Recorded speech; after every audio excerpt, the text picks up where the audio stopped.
gülüm men aydayın söýge sözlerim, bakar sana kara gözlerim.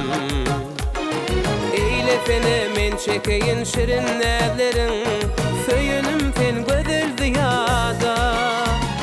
Dinle gülüm men aydayın söýge sözlerim, bakar sana kara gözlerim. Eýlesene men çekeyin şirin näzlerin, söýünüm sen gözel ziyada.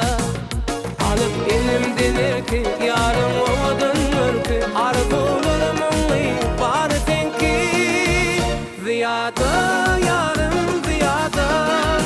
Pek sevgimet bireyin vada ziyada, can ziyada. Pek sevgimet bireyin vada.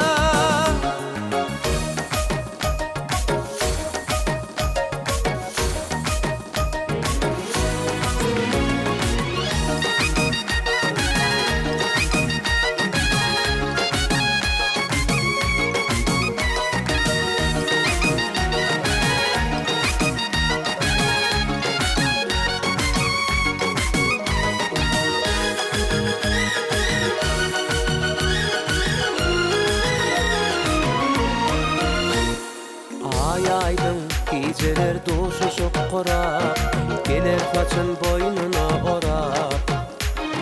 Karaşyan edidim, karaşyan sana, karaştırma gözel ziyada.